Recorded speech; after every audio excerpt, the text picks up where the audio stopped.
Halo pendengar setia Voicebook. Kali ini kita akan melanjutkan buku 5 menit saja karya John Rinaldi, memuat kisah inspirasi. Bagian ke-21 dengan judul cerita Semangkuk Bakmi Panas. Selamat mendengarkan. Suatu malam, Ana bertengkar dengan ibunya. Karena sangat marah, Ana meninggalkan rumah tanpa membawa apapun. Saat menyusuri sebuah jalan, ia tersadar bahwa ia tidak membawa uang sama sekali. Sementara perutnya mulai terasa lapar. Ana melewatkan sebuah kedai bakmi dan ia mencium harum aroma bakmi tersebut. Ana ingin sekali memesan semangkuk bakmi, tetapi ia tidak mempunyai uang. Si pemilik kedai melihat Ana berdiri cukup lama di depan kedainya, lalu berkata, "Nak, apakah kamu ingin memesan bakmi?" "Ya, tetapi aku tidak membawa uang," jawab Ana dengan nada memelas.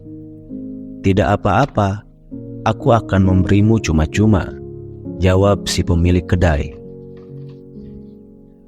Tidak lama kemudian, pemilik kedai itu menghidangkan semangkuk bakmi panas. Ana makan beberapa suap, dan air matanya mulai berlinang. "Ada apa, Nak?" tanya si pemilik kedai. "Tidak apa-apa, Pak. Aku hanya terharu," jawab Ana sambil mengusap air matanya. Bahkan seseorang yang baru kukenal pun memberikan aku semangkuk bakmi, tetapi ibuku sendiri mengusirku dari rumah dan mengatakan kepadaku agar jangan kembali lagi ke rumah setelah kami bertengkar, ujar Ana. Setelah mendengar perkataan Ana, si pemilik kedai itu menarik nafas panjang dan berkata, "Nak, mengapa kamu berpikir seperti itu? Aku hanya memberimu semangkuk bakmi dan kamu begitu terharu.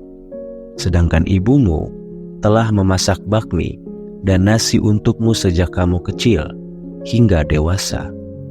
Mengapa kau tidak berterima kasih kepadanya dan kau malah bertengkar dengannya?" Ana terhenyak mendengar perkataan si pemilik kedai. Mengapa aku tidak berpikir tentang hal tersebut? Untuk semangkuk bakmi dari orang yang baru kukenal, aku sangat berterima kasih kepadanya. Tetapi kepada ibuku yang memasakkan untukku selama bertahun-tahun, aku bahkan tidak memperlihatkan kepedulianku kepadanya. Dan hanya karena persoalan sepele, aku bertengkar dengannya." Ana segera menghabiskan bakminya, lalu ia segera pulang. Saat berjalan ke rumahnya, ia memikirkan kata-kata yang harus diucapkan kepada ibunya. Begitu sampai di ambang pintu, ia melihat ibunya dengan wajah letih dan cemas. Saat bertemu Ana, kalimat pertama yang keluar dari mulutnya ialah, "Ana, kamu sudah pulang, Nak? Cepatlah masuk. Ibu telah menyiapkan makan malam untukmu. Makanlah dulu sebelum kamu tidur. Makanannya akan menjadi dingin jika kamu tidak segera memakannya." Saat itu, Ana tidak dapat menahan tangisnya. Ia langsung menangis sambil memeluk sang ibu. Pesan inspiratif dari kisah ini adalah, kita sering lupa kepada kebaikan yang diberikan oleh orang tua, karena terlalu seringnya kebaikan itu mereka berikan. Kita tidak merasa bahwa semua itu merupakan perbuatan baik mereka untuk kita. Kita mungkin akan sangat berterima kasih kepada orang lain untuk satu pertolongan kecil yang kita peroleh, tetapi tidak kepada orang yang sangat dekat dengan kita, terutama orang tua kita sendiri. Padahal kita harus berterima kasih kepada mereka seumur hidup kita atas semua kebaikan yang telah mereka berikan.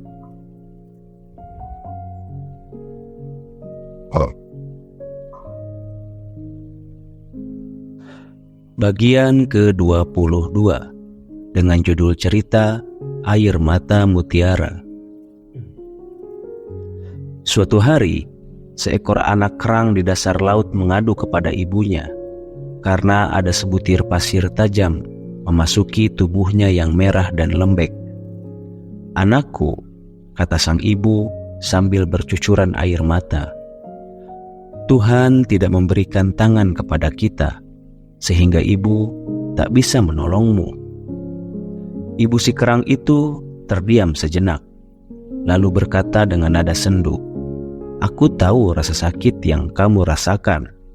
Namun, terimalah itu sebagai takdir alam. Kuatkan hatimu, jangan terlalu lincah lagi. Kerahkan semangatmu melawan rasa nyeri yang menggigit. Balutlah pasir itu dengan getah perutmu.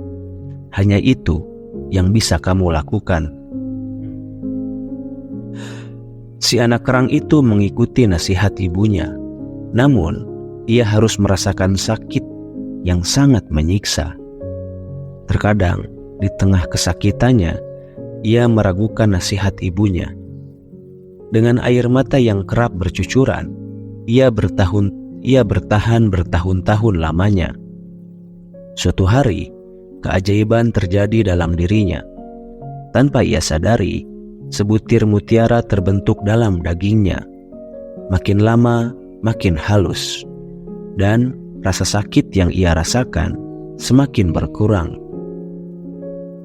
Setelah beberapa tahun, sebutir mutiara besar, mengkilap dan berharga mahal, terbentuk sempurna. Penderitaan si anak berubah menjadi mutiara. Air matanya berubah menjadi sangat berharga. Ia lebih berharga daripada 1.000.000 kerang lain yang cuma disantap sebagai kerang rebus di pinggir jalan. Pesan inspiratif dari kisah ini adalah kekecewaan dan penderitaan dapat mengubah orang biasa menjadi luar biasa. Sebagian orang memilih mundur saat ia berada di lorong transendental ini karena mereka tidak tahan dengan cobaan yang dialami. Ada 2 pilihan yang bisa kita ambil jika sedang menempuh lorong tersebut, yaitu menjadi kerang biasa yang disantap orang atau menjadi kerang yang menghasilkan mutiara. Sayangnya, lebih banyak orang mengambil pilihan pertama, sehingga tidak mengherankan bila jumlah orang sukses lebih sedikit daripada orang yang biasa-biasa saja. Apabila saat ini kita sedang mengalami penolakan, kekecewaan, patah hati, atau terluka, tetaplah tersenyum, serta meyakini bahwa air mata kita diperhitungkan oleh Tuhan, dan penderitaan tersebut akan mengubah kita menjadi mutiara. Bagian ke-23, kado pernikahan sang pengusaha. Di sebuah pesta pernikahan, datang seorang laki-laki paruh baya, membawa hadiah lukisan 2 buah roda, yakni roda mobil mewah modern dan roda motor butut era 70-an. Hadiah yang tak biasa untuk sebuah pernikahan. Heran bercampur bingung, si mempelai pria yang merupakan seorang pengusaha sukses di daerahnya tak ambil pusing dengan hadiah itu. Namun, karena masih penasaran, dilihatnya lagi hadiah itu. Lalu ia simpan di teras belakang rumahnya hingga bertahun-tahun lamanya. Si pemberi hadiah tersebut merupakan mantan bosnya yang juga ia anggap sebagai guru, karena telah mengajarkan cara berbisnis sehingga menjadi sukses seperti sekarang. Namun, sudah lama tak bersua, dan sekali bersua langsung memberinya hadiah seperti yang diterimanya saat pesta. Tak banyak pesan yang disampaikan, diam, lalu pergi meninggalkannya begitu saja. Setiap hari dilihatnya gambar 2 roda tersebut, tetapi ia tak pernah paham juga maksud dari gambar itu.